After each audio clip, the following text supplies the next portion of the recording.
Thanks for being here tonight. This is my first time trying stand-up comedy.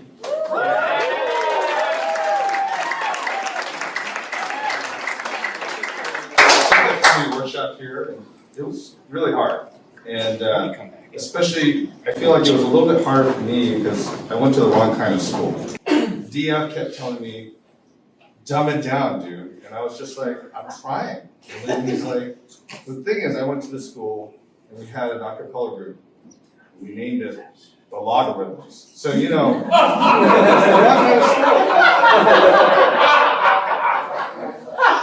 So I always feel like I'm out of place. You know, I was born to Korean immigrant parents in Houston, Texas. So I grew up saying things like, "Y'all better pray to Jesus." And recently I came across some old documents, including my birth certificate. And there was box 13, race or color. So I was like, what's in there? So what do you think? Asian? No. Oriental? No. AAPI, Japanese. They also didn't put Korean in there. They just had the word yellow. So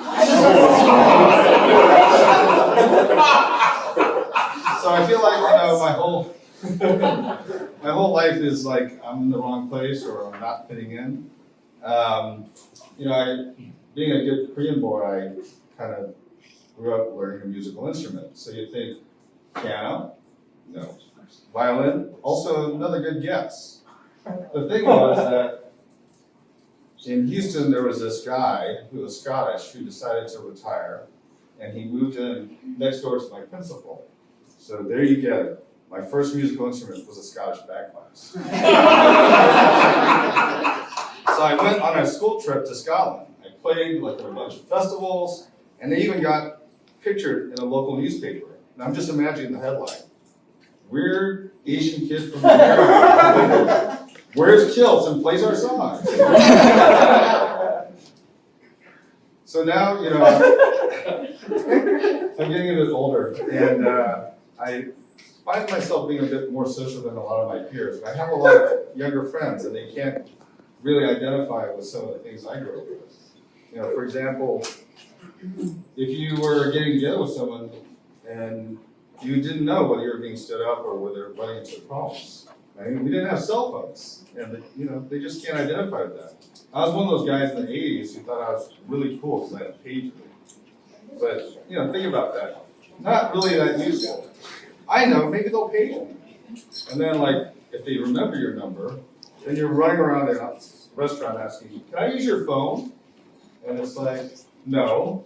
And so then you're like looking for another relic from that era. You're like, "Oh, there's a phone, let me go use that." And you're rushing to dial the number, and then you start a little too late realizing, wonder who the last person was to use this phone, and why is my hand so stiff?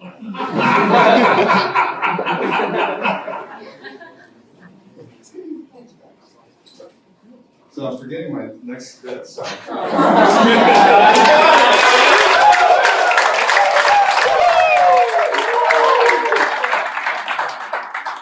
Anyway, another thing about getting old is that you have children who are old enough to be embarrassed by you. One of them is here. And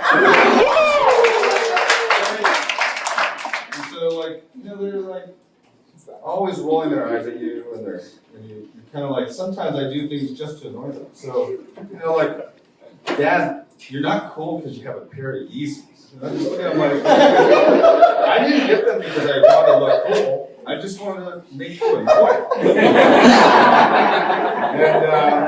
And so anyway, another thing that they can't stand is like when I choose to do things like wear this necklace, you know, I tell you, I get so many comments about this, and people are like, "What is that? Is that like, does that have something to do with your religion or something?"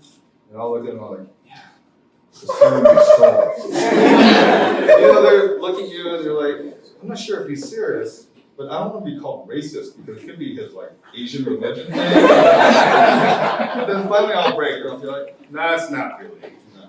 And then they're like, "Seriously, what is it?" And then they don't believe me when I show them.